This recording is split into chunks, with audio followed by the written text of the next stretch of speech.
Any substance that has made up of mass and occupies space is called matter. It is made up of small particles called atoms that cannot be further divided. This idea was first proposed by the Greek philosopher Democritus back in 460 BC.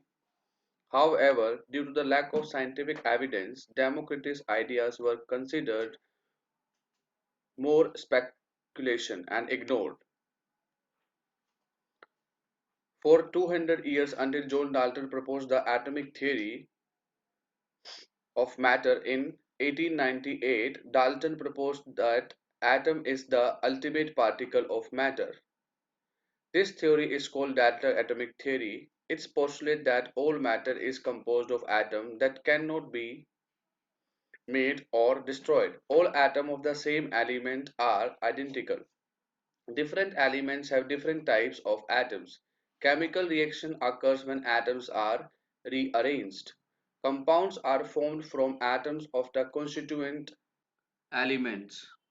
Dalton atomic theory was able to explain the law of conservation of mass, multiple proportion and constant composition. However, it could not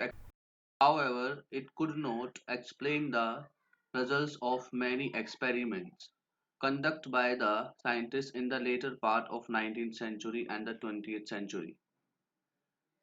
For example, it could not explain the electric nature of matter as explained by Michael Faraday.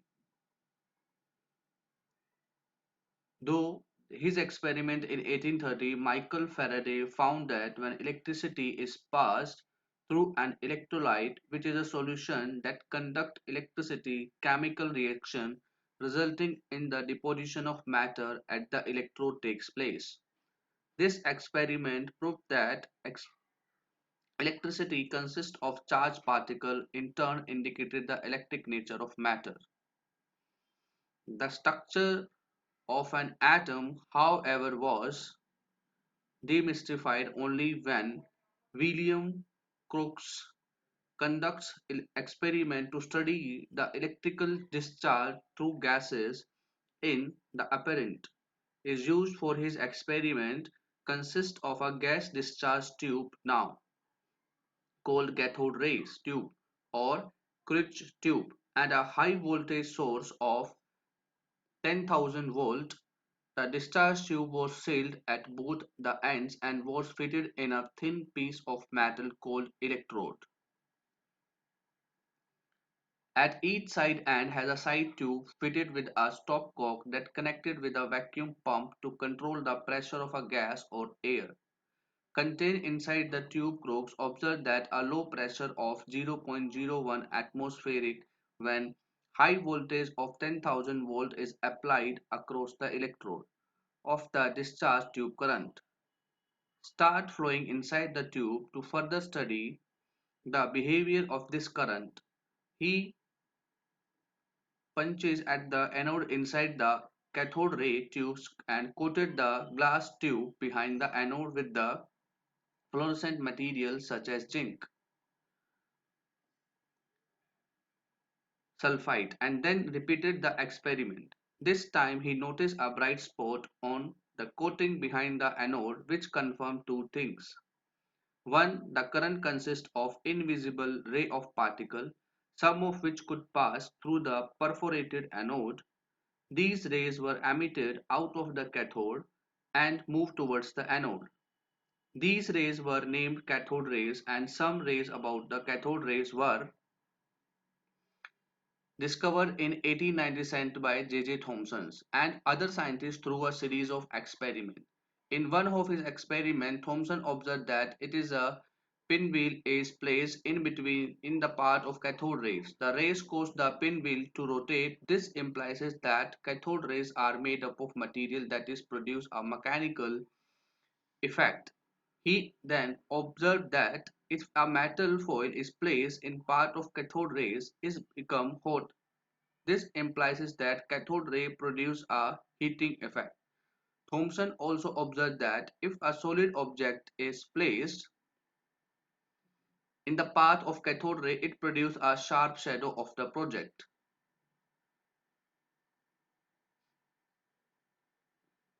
He concluded that cathode travel in a straight line. However, when he applied an electric field to the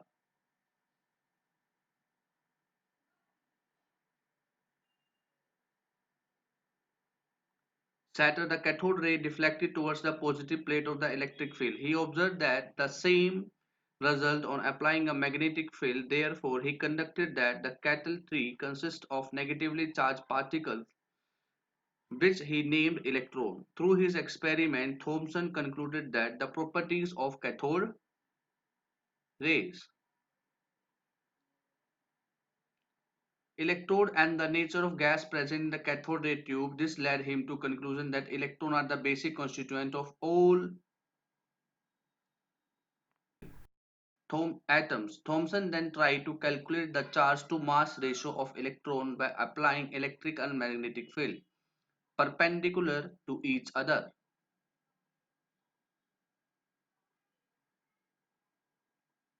To the path of electron flowing in cathode ray, he observed that amount of deviation of the electron from their path depends on three main signs. One, the magnitude of the negative charge on the particle on the negative charge, the greater the deflection to the place of the right of the cathode particle, the greater the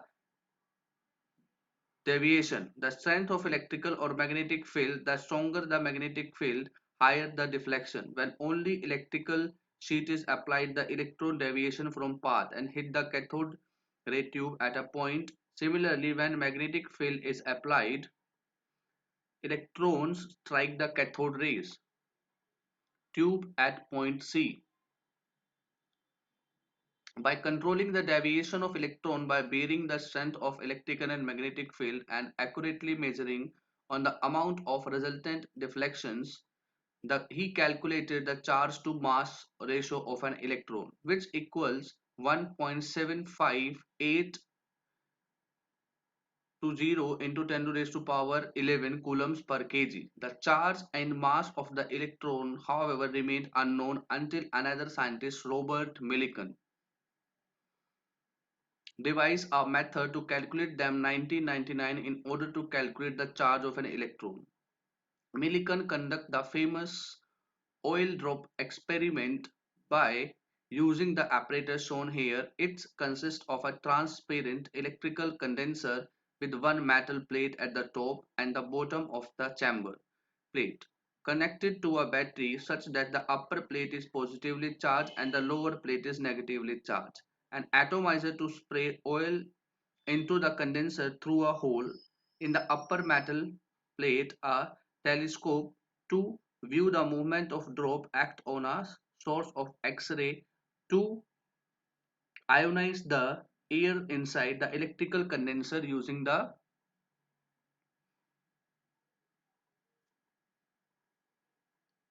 atomizer. Millikan spray oil droplets into the electrical condenser. As the droplet fell through in the upper pinhole, he measured the rate of fall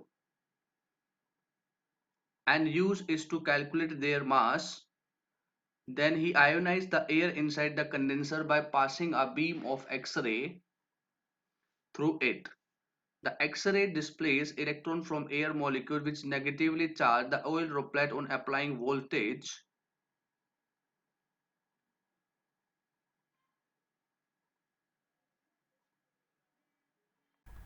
upper positive plate, the charged oil droplet got attached towards it against all gravitational electrostatic source.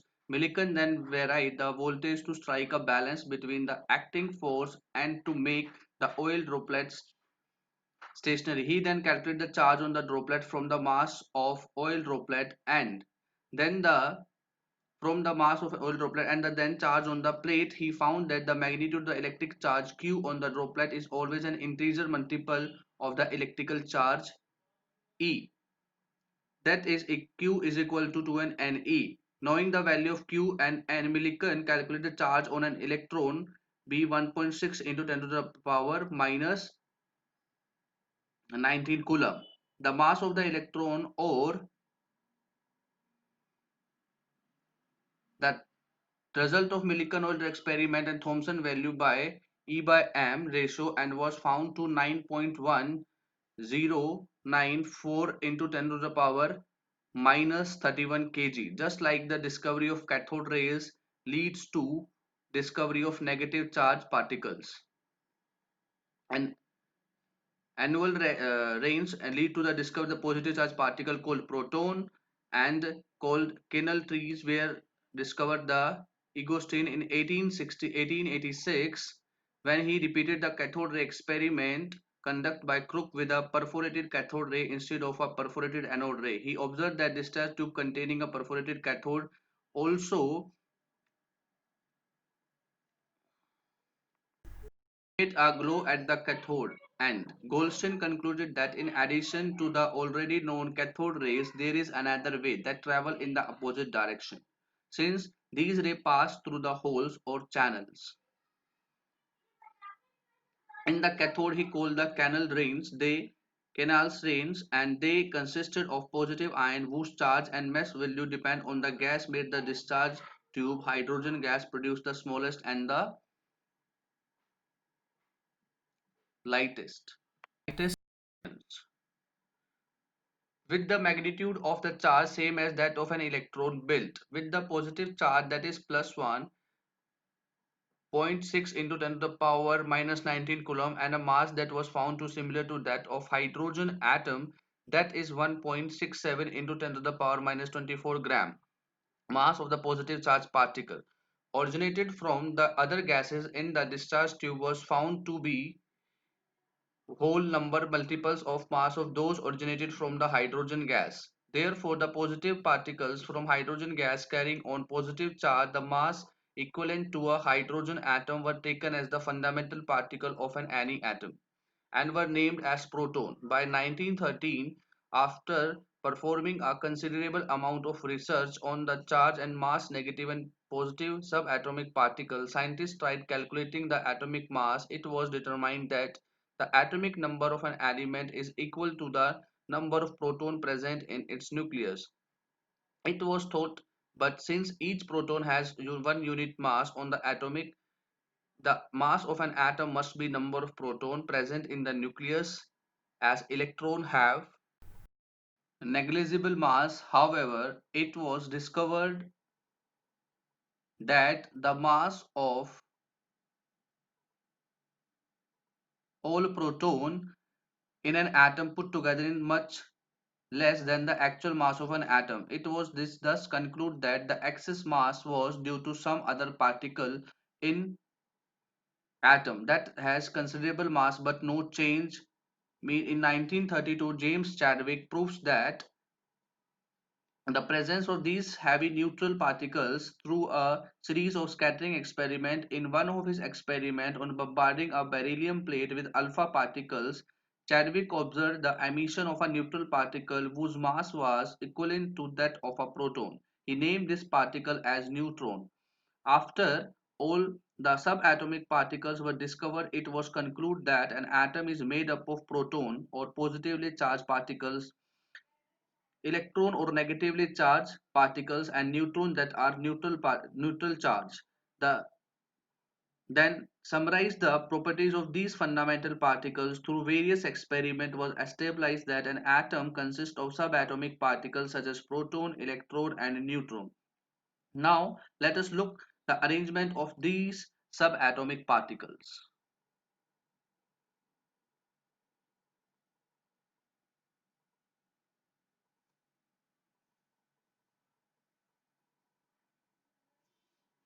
Particles in an atom different model were proposed to explain the distribution of subatomic particles in an atom. All these models, the model proposed by J.J. Thomson and Ernest Rutherford, out of great significance as they paved the way for modern structure of an atom. Let's discuss both these models one by one. J.J. Thomson in 1898 proposed the atomic model called Thomson's atomic model. Soon after the discovery of electron, according to this model, an atom is a sphere of radius 10 to the power minus 10 meter with uniform distribution of mass and positive charge. with negatively charged particle hold electron embedded in this model. The negatively charged particles that are embedded in evenly spread positive charge can be visualized as plum or raisins or seams that are embedded in the pudding or watermelon. Therefore, this model is also called plum pudding model. Descent pudding or watermelon model, although this model successfully explained the overall neutrality of the atom, it could not explain the result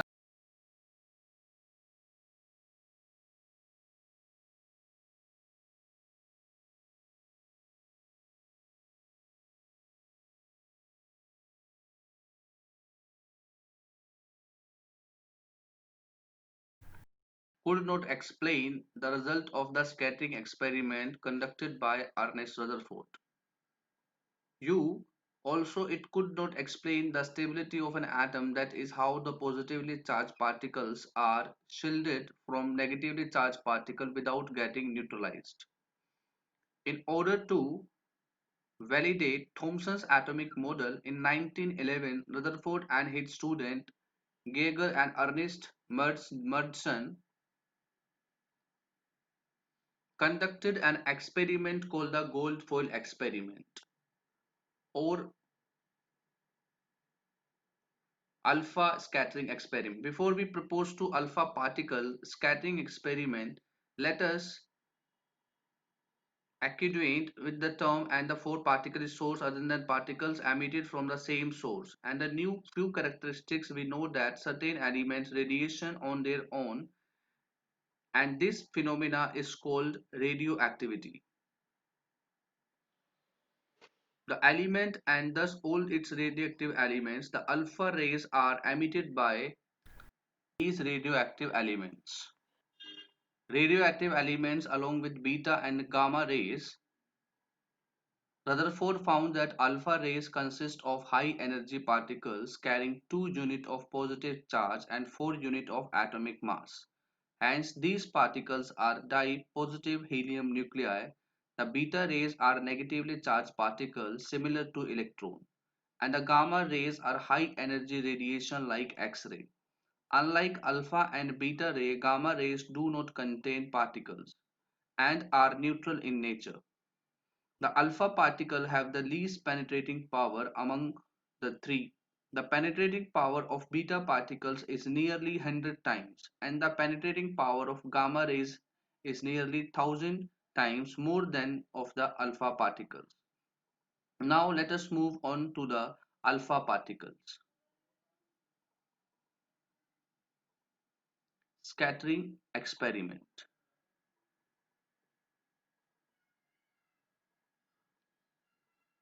In this experiment, a stream of high energy alpha particles from a radioactive source was bombarded on a very thin gold foil. The thin gold foil has a circular fluorescent zinc sulfide screen around it. Whenever alpha particles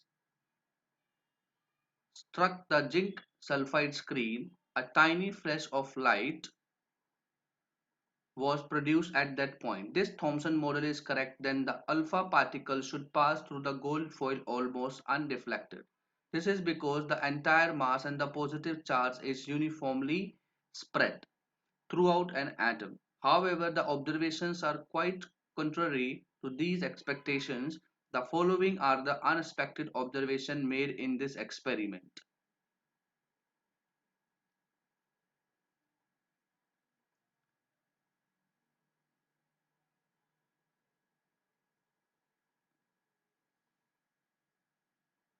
Most of the particles pass through the gold foil undeflected. A small fraction of alpha particles were deflected by small angles.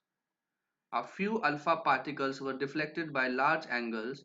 A very little amount of alpha particles, 1 in 20,000, were bounced back to the status nearly by 180 degree. Based on these observations, he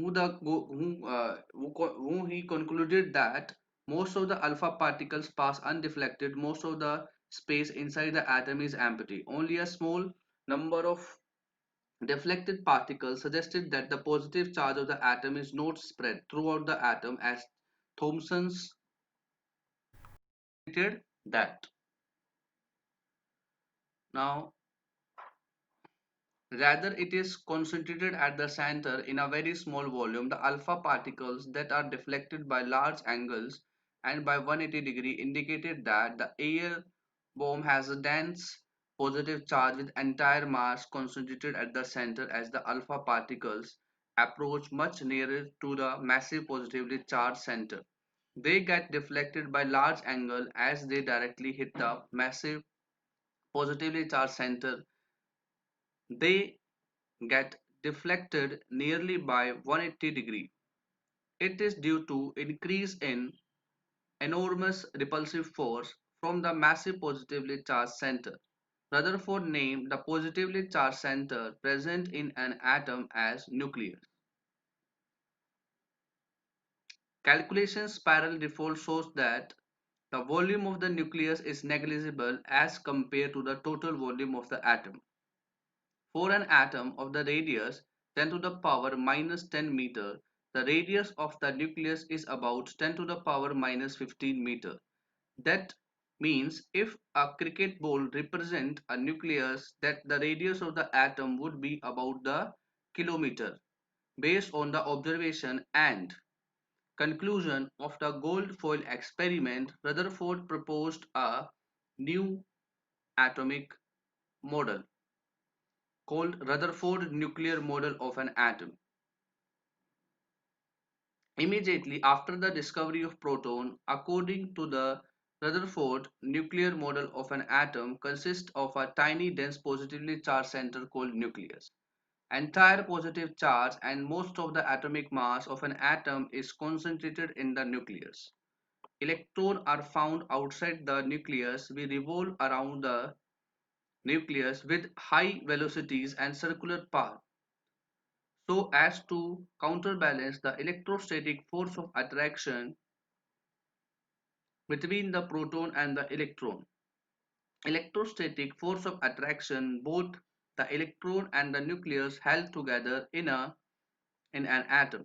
As electrons move in a circular path around the nucleus, just like planets revolve around the sun in the solar system. Rutherford atomic model is also called planetary model. Thus, Rutherford model could account for the presence of the nucleus and electron outside the nucleus. However, it seems to explain stability of the atom. According to the Maxwell theory of electromagnetic radiation, a charged particle in a circular motion emits energy continuously. Hence, an electron revolving around the nucleus also loses energy. As a consequence of this, electron follow the spiral path towards the nucleus, and this ultimately results in collapse of an atom. The composition of an atom can be represented symbolically as Z. As shown here, symbol X represents the symbol of the element. That subscript on the left hand side of the X represents the atomic mass number, and the subscript Z on the left hand side represents the atomic number of the element. As you have learned before, atomic numbers give the total number of proton present in an atom, while the atomic mass number give the total number of proton and neutron present in that atom.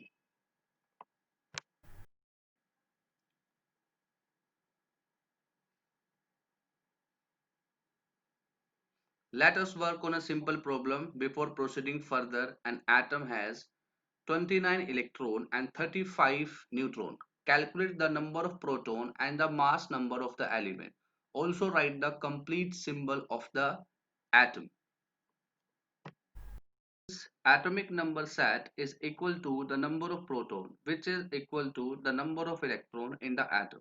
We can say that the number of proton is 29. We know that mass number E is equal to the sum of the number of proton and the neutron. Hence, the mass number of the given element is equal to 29 plus 35, which is equal to 64. Since the atomic number of the element is 29, the of the atom is copper. The complete symbol of the atom may be represented as shown here. In some cases, atoms of the same element may have the same number of protons that in the atomic number, but may have different number of neutrons. In other words, the atom have the same atomic number and different mass number. Atoms are called isotopes. Isotopes of the same element occupy the same place in the periodic table because they have the same atomic number. Number. Let's look at few examples of isotopes.